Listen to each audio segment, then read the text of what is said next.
Hello बच्चों, स्वागत है आपका मेरे प्यारे से चैनल स्टडी क्लब 24/7 में। और अभी हमने बेसिक्स पढ़ लिया था, चैप्टर फर्स्ट खत्म कर लिया हमने क्लास 11th का, और आज हमारी अकाउंटिंग इक्वेशंस की पहली क्लास है। तो सबसे पहले आपको बताऊं जी व्हाट इज अकाउंटिंग इक्वेशन। तो सबसे पहली क्लास जब मैंने बेसिक्स की एबीसीडी बताई थी, वहां पे एक क्लास मैंने बताया था assets equal to liabilities plus capital, that is accounting equation. और उसका आपके पास एक चैप्टर आएगा, दैट वन, ये है वही चैप्टर। क्या होता है, देखो हर एक ट्रांजेक्शन्स का जो इफेक्ट होता है वो एटलीस्ट दो जगह पड़ता है। तो इस चैप्टर में हमें यही सीखना है कि ट्रांजैक्शंस का इफेक्ट दो जगह कहां पड़ा है, वहां आपको प्लस, एक तरह से रफली अकाउंटिंग कह सकते हो इसको। तो हम इस चैप्टर में ये सीखेंगे कंक्लूसिव कि ट्रांजैक्शंस के जो इफेक्ट पड़ते हैं किस किस चीजों पे और कैसे कैसे इफेक्ट पड़ता है, ये चीज आपको यहाँ पे सीखने को मिलने वाली है। तो हम जानेंगे कि क्या क्या चीजें हैं, किस किस से इफेक्ट पड़ेगा। थोड़े वर्ड जानेंगे, एक साथ सारे कुछ नहीं सीखेंगे, धीरे धीरे करके सीखेंगे। फिर उससे रिलेटेड मैं आपको एक क्वेश्चन कराऊंगा जिसमें मैं आपको फॉर्मेट सिखाऊंगा कि हाँ अकाउंटिंग इक्वेशन का फॉर्मेट कैसे, क्योंकि आपको प्रेजेंट करना भी तो आना चाहिए ना, तो वो भी हम सीखेंगे। तो करते हैं स्टार्ट चैप्टर आपका अकाउंटिंग इक्वेशन, और this was lecture number first. तो देखो अकाउंटिंग इक्वेशन क्या होता है, पहले समझो बात को। कोई भी ट्रांजैक्शन अगर हम करते हैं तो उसका दो जगह इफेक्ट पड़ता है, एक होता है डेबिट, एक क्रेडिट, मैंने बताया था। तो यहाँ डेबिट क्रेडिट दो ही साइड क्यों बनाई गई थी, क्योंकि हर एक ट्रांजैक्शंस का दो जगह इफेक्ट पड़ता है, इसलिए दो साइड कही गई, डेबिट एंड क्रेडिट साइड। तो अभी डेबिट क्रेडिट साइड से तो कोई मतलब नहीं है, वो जनरल टेज में आएगा। अभी फिलहाल दो जगह इफेक्ट कहाँ का पड़ेगा वो पड़ेगा, बात करनी है। अकाउंट इक्वेशन क्या होता है, तो जहां पर भाई साहब एसेट्स बराबर होता है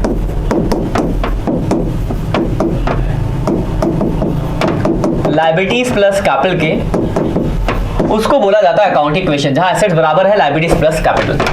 तो हम कुछ पॉइंट्स की बात करेंगे, आप गौर करेंगे कि कहां पॉइंट्स का इफेक्ट पड़ेगा। पहला पॉइंट, फिर हम अकाउंटिंग इक्वेशन बनाना सीखेंगे उसके बाद। पहला पॉइंट है स्टार्टेड बिजनेस। देखो जब हम बिजनेस स्टार्ट करते हैं तो स्टार्टिंग में हमने कुछ एसेट्स लगाया होगा, कैश लगाया होगा, बैंक लगाया होगा, या कोई गुड्स कुछ एसेट्स लगाया, तो जो भी चीज लगाई वो प्लस होगी। और दूसरा जगह जो इफेक्ट पड़ेगा, स्टार्टिंग में जो पैसा लगाते हैं उसको बोलते हैं कैपिटल, तो कैपिटल में प्लस होगा। यानी जैसे कि मान लो हमने क्या start business with cash, business आपने कैश के साथ स्टार्ट किया, तो एक बिजनेस में कैश आया तो कैश एसेट्स में कैश प्लस हो जाएगा, एक एसेट्स में प्लस हुआ आपका कैश नाम से, और दूसरा कैपिटल में प्लस हो जाएगा।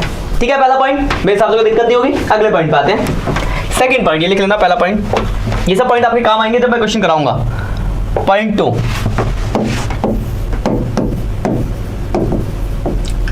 Purchase goods.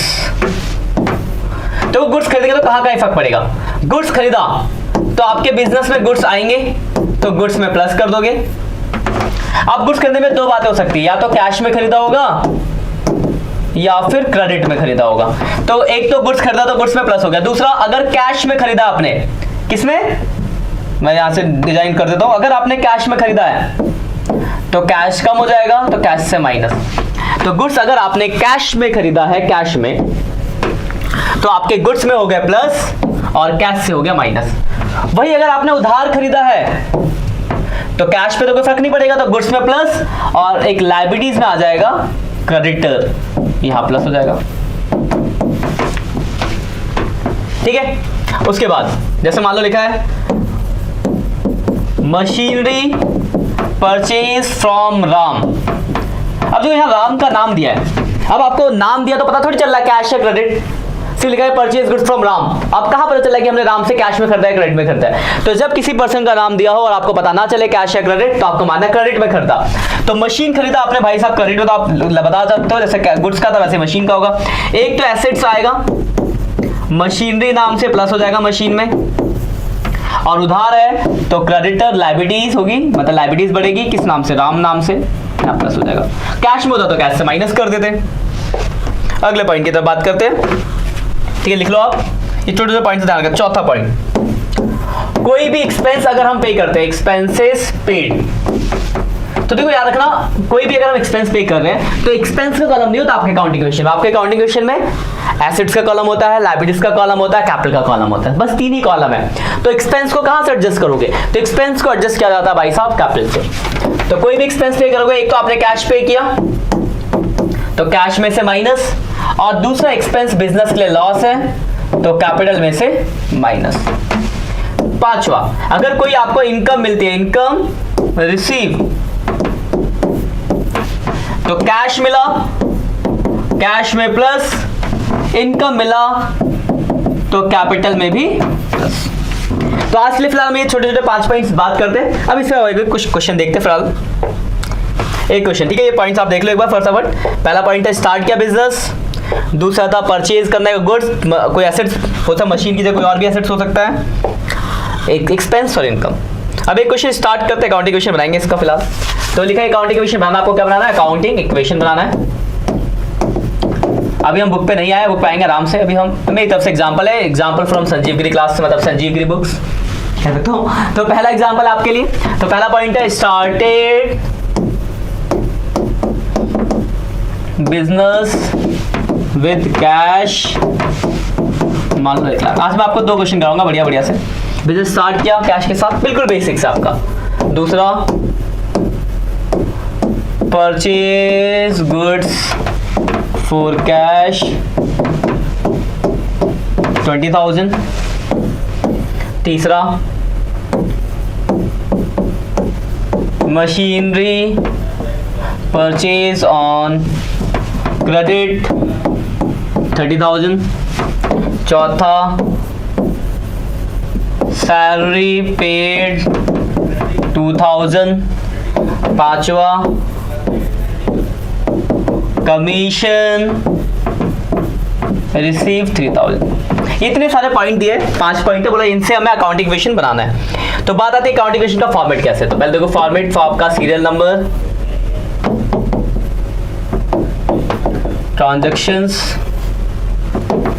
फिर एसेट्स इक्वल टू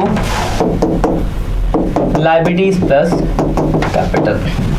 ये अपने अकाउंटिंग इक्वेशन का अपना फॉर्मेट ड्रॉ कर लिया है। अब क्वेश्चन को करते हैं स्टार्ट। तो देखो पहला पॉइंट आपका जो था, पहला पॉइंट था started business with cash 1 lakh. Business started, यहाँ पॉइंट डालेंगे, यहाँ रखना फॉर्मेट कैसे है, यहाँ लिखेंगे स्टार्टेड बिजनेस। देखो बिजनेस स्टार्ट किया कैश के साथ, एक तो बिजनेस में कैश आया 1 लाख रुपए का। अब मैंने एक बात आपको और बताई थी कि स्टार्टिंग में जो पैसा लगाते हैं वो आपकी कैपिटल होती है, यानी लायबिलिटीज पे कोई फर्क नहीं पड़ा, कैपिटल हो गया 1 लाख। पहला पॉइंट हो गया। पहला पॉइंट हमने लिखा सीरियल नंबर 1, ट्रांजैक्शन का नाम लिखा, क्या कि आपने बिजनेस स्टार्ट किया तो बिजनेस में कैश आया और जो पैसा लगाते हैं कैपिटल तो कैपिटल। पहले आपको 2 पॉइंट करने होते हैं, तो हम दूसरा पॉइंट पढ़ लेते हैं। पहले एक साथ 2 पॉइंट होंगे। Machine purchase goods for cash, goods खरीदा कैश में, पॉइंट नंबर 2 डालेंगे, परचेज गुड्स, गुड्स खरीदा कैश में, तो एक गुड्स आ गया, यानी स्टॉक आ गया आपका। कितने का खरीदा भाई, तो 20,000 रुपये, तो 20,000 गुड्स में प्लस हो गया और कैश में से हो जाएगा माइनस, और कहीं इफेक्ट नहीं पड़ा, बाकी जगह 0। ठीक है, पॉइंट समझ गया। हमने गुड्स खरीदा कैश में, तो क्या हुआ, कैश में गुड्स खरीदा तो कैश से माइनस और गुड्स में प्लस। जब आपके पहले 2 पॉइंट, पहले आपको 2 इक्वेशन करने, 2 पॉइंट हो जाएंगे तो फिर आप बनाओगे नई इक्वेशन। तो देखो कैश था 1 लाख का, 20,000 खत्म तो 80 बचा, 20,000 के गुड्स का इक्वेशन देखो बराबर होगी, लायबिलिटी 0 है और ये 1 लाख का इक्वेशन इक्वल है। तो आपको क्या करना है, पहले 2 पॉइंट करना फिर इक्वेशन बनाना है। इसके बाद का जो फॉर्मेट है, यार रखना, ये फॉर्मेट के लिए सिखा रहा हूं क्वेश्चन। तीसरा machinery purchase on credit, machine खरीदा उधार में, मशीनरी परचेज। देखो उधार में अगर मशीन खरीदोगे तो एक तो आपके बिजनेस में मशीनरी आई, एक नया एसेट्स, 30,000 रुपए की मशीन आ गई, और उधार में खरीदा तो लायबिलिटीज भी आ जाएगा 30,000 का क्रेडिटर। बाकी जगह कोई इफेक्ट नहीं पड़ा, तो बाकी जगह 0। ठीक है पॉइंट।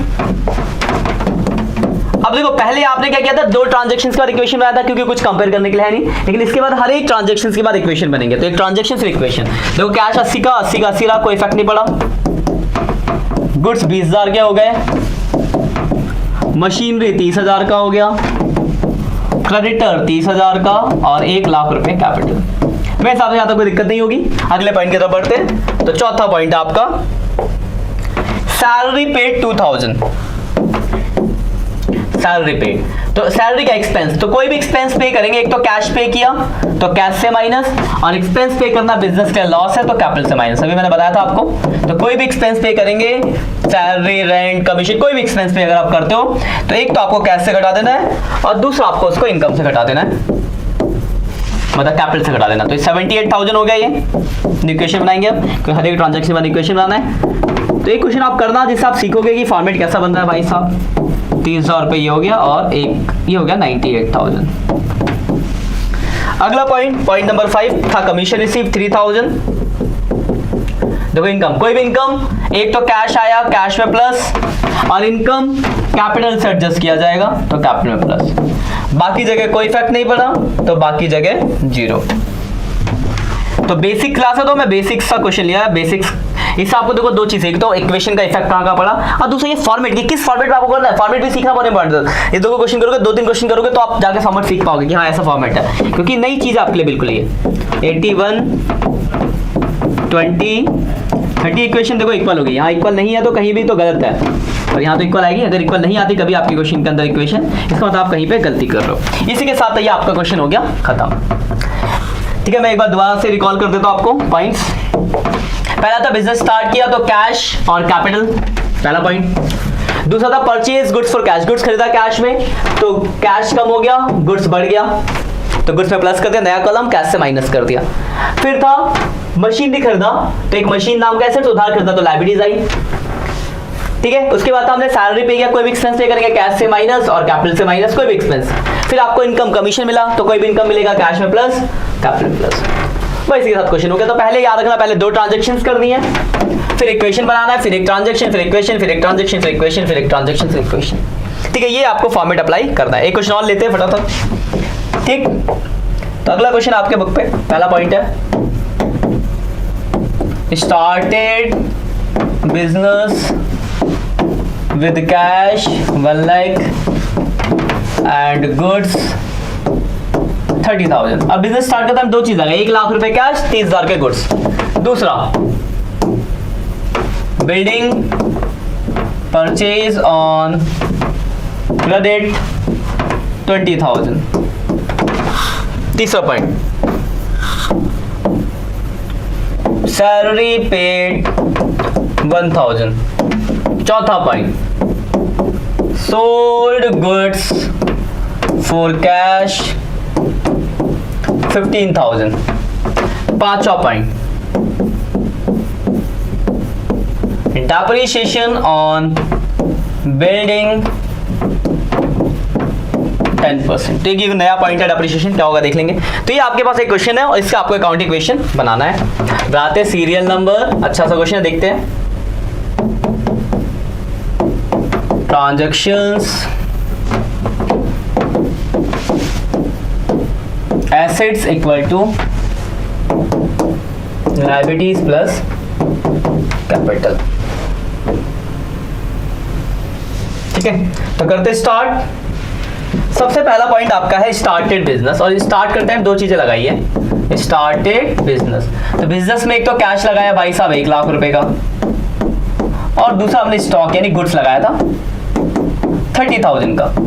तो स्टार्टिंग में जो भी पैसा लगाते हैं वो कैपिटल होता है, और यहाँ पे हमने 1 लाख रुपए कैश लगाया, 30,000 के गुड्स लगाया, यानी हमने स्टार्टिंग में जो पैसा लगाया लायबिलिटीज तो 0 है, 1,30,000 रुपए कैपिटल लगाया। यहाँ पे 5 चीजें होती है तो 5 को जोड़ के कैपिटल में आता। तो इससे आपने एक चीज सीखी कि स्टार्टिंग में जो भी पैसा आप लगाओगे टोटल अमाउंट कैपिटल में इफेक्ट करेगा, चाहे वो जो भी चीजें हो। तो जो लगाएगा वो यहाँ आएगा टोटल कैपिटल। पहला पॉइंट क्लियर है। सेकंड पॉइंट की तरफ बढ़ते हैं। सेकंड पॉइंट देखो क्या था, बिल्डिंग परचेज, बिल्डिंग खरीदा 20,000 का क्रेडिट में, बिल्डिंग खरीदा, बिल्डिंग परचेज उधार में बिल्डिंग। देखो बिल्डिंग खरीदोगे तो एक तो आपके पास बिल्डिंग आएगी 20,000 की, भाई बिल्डिंग हो गई। उधार खरीदा तो बाद में पैसा देना होगा, क्रेडिटर फॉर बिल्डिंग या वेंडर फॉर बिल्डिंग, 20,000 की लायबिलिटीज। पॉइंट मेरे हिसाब से क्लियर होगा। क्या था पॉइंट, तो पॉइंट था आपका कि आपने बिल्डिंग खरीदा क्रेडिट में, तो एक तो बिल्डिंग आ गई तो बिल्डिंग मतलब नया एसेट्स का कॉलम बन गया, और लायबिलिटीज उधार है। अब देखो न्यू इक्वेशन बना रहे हैं,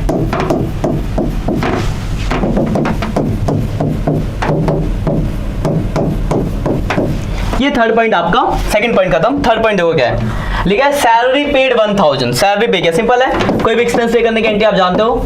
सैलरी पे किया 1,000, सैलरी पे किया 1,000 रुपए, तो 1,000 रुपए कैश से माइनस, और कोई भी एक्सपेंस पे करेंगे तो आपको उसको कैपिटल से एडजस्ट करना है, तो कैपिटल से माइनस। तो सैलरी पे किया कैश से माइनस और कैपिटल से माइनस। देन फिर इक्वेशन बनाएंगे तो देखो ये हो गया 99,000, ये हो गया 30,000, ये हो गया आपका 20,000, ये हो गया आपका 20,000, ये हो गया 1,29,000।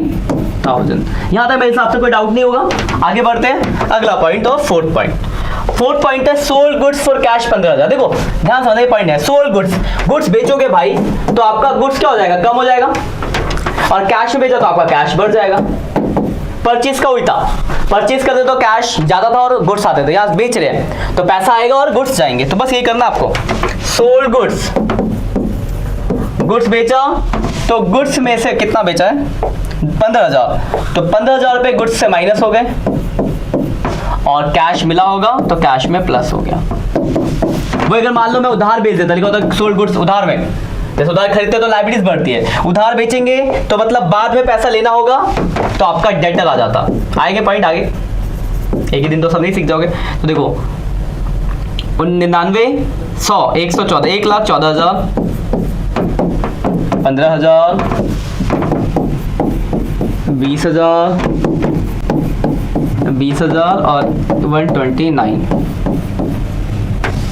यहाँ तक आपको कोई दिक्कत होगा। आप देखो अगले पॉइंट पे आते हैं, पांचों पॉइंट, और आखिरी पॉइंट क्या लिखा हुआ है, लिखा है डेप्रिसिएशन ऑन बिल्डिंग। देखो 10% बिल्डिंग पे डेप्रिसिएशन बोला है। तो देखो बिल्डिंग आपके पास 20,000 की है, सीधी सी बात है, 20,000 की आपकी बिल्डिंग है और बोला 10% इस पे डेप्रिसिएशन है। निकाल दो भाई 10% डेप्रिसिएशन। बोलोगे सर 2,000 रुपए का डेप्रिसिएशन हो गया, मतलब कुल मिला के क्या है कि बिल्डिंग पे 2,000 का डेप्रिसिएशन लगा देते हैं, डेप्रिसिएशन ऑन बिल्डिंग। देखो बिल्डिंग पे डेप्रिसिएशन लग गया तो डेप्रिसिएशन लगने का मतलब क्या, बिल्डिंग की वैल्यू कम हो गई। तो एक तो आपने बिल्डिंग से घटाया, ध्यान, नया पॉइंट ध्यान से देखना। तो बिल्डिंग डेप्रिसिएशन लगा, बिल्डिंग की वैल्यू कम हुई, बिल्डिंग से माइनस किया, और डेप्रिसिएशन आपके लिए क्या, एक्सपेंस, और एक्सपेंस यानी लॉस, और लॉस कहां से एडजस्ट होता है, बोलोगे सर कैपिटल से। तो बस ये करना है। और बिल्डिंग पे जो डेप्रिसिएशन लगा बिजनेस के लॉस है तो कैपिटल से कर देंगे एडजस्ट। इसके बाद आ जाएगा आपका न्यू इक्वेशन और क्वेश्चन हो जाएगा खत्म। 1,14,000 आपका कैश हो गया, 15,000 रुपए आपके गुड्स हो गए। इक्वेशन हमेशा बराबर होगी, ध्यान रखना। 18,000 ये हो गए, 20,000 ये कि कहीं भी जोड़ोगे, 20,000 ये हो गए, और ये 2,000 घटा दो 127 हो गए। मतलब यहाँ जोड़ो 127 प्लस 20 147, इधर का जोड़ोगे तो भी 147 होगा। 15 दूर 30, 40, 45, 48, 47, ठीक है। क्यों क्या हुआ, देखो कहीं भी जोड़ो, जहाँ पे जोड़ो तो वहीं सेम होगा। देखो पहला पॉइंट इसको एक बार दोबारा समझा दो आपको, कहीं भी जोड़ोगे सेम आएगा, बात ध्यान रखना। अच्छा क्वेश्चन देखो, पहला पॉइंट हमने स्टार्ट किया, 1 लाख कैश लगाया, 30,000 गुड्स लगाया तो 1,30,000 कैपिटल, पहला पॉइंट। बिल्डिंग खरीदा उधार में तो बिल्डिंग आया और लायबिलिटीज आई। फिर आपने क्या किया, सैलरी पे कोई भी एक्सपेंस है वो कैश से माइनस, कैपिटल से माइनस। फिर लिखा था आपने क्या किया, 15,000 गुड्स बेचे, गुड्स कम, कैश प्लस, ठीक है। और उसके बाद था हमने डेप्रिसिएशन लगा बिल्डिंग पे, तो जैसे बिल्डिंग पे डेप्रिसिएशन लगा तो बिल्डिंग की वैल्यू कम हो गई, बिजनेस के लॉस है तो कैपिटल कम हो गया, और इसी के साथ क्वेश्चन भी आपका खत्म हो गया। तो आज फिलहाल 2 ही क्वेश्चन देखते हैं, इससे रिलेटेड कुछ क्वेश्चन आप करना घर पे, और अगली क्लास में मैं आपको कुछ नए क्वेश्चन दूंगा। मैं थोड़ा 1-2 होमवर्क लिख देता हूँ अपनी तरफ से, ठीक है, और अगली क्लास के लिए यही करके रखना। पहला क्वेश्चन है, क्वेश्चन फर्स्ट, इसमें पहला पॉइंट है, started business with cash 1 lakh, machinery purchase from Ram 20,000, purchase goods for cash 30,000, depreciation on machinery 10%, salary paid 1,000, interest paid 2,000, commission receive 3,000, ठीक है। तो ये एक क्वेश्चन मेरी तरफ से, इसे घर पे खुद से करना, और लास्ट इक्वेशन मुझे बताना कि कैपिटल कितना है, एसेट्स कितना है, लायबिलिटीज कितना है। बाकी नेक्स्ट लेक्चर में हम कुछ और नए पॉइंट्स इसमें कवर करेंगे, क्योंकि एक ही टॉपिक में नहीं होगा, बड़ा चैप्टर है, बहुत सारी चीजें सीखने को मिलेगी। तो फिलहाल आपने जितना सीखा उसको इंप्लीमेंट करो, इन 3 क्वेश्चनों को आप खुद से करो, इस क्वेश्चन का भी स्क्रीनशॉट ले लो, ठीक है। और कोई परेशानी होती है तो हम यहाँ बैठे आपके लिए, ठीक है। आज के लिए इतना ही, मिलते हैं नेक्स्ट लेक्चर में, तब तक के लिए बाय बाय बच्चों।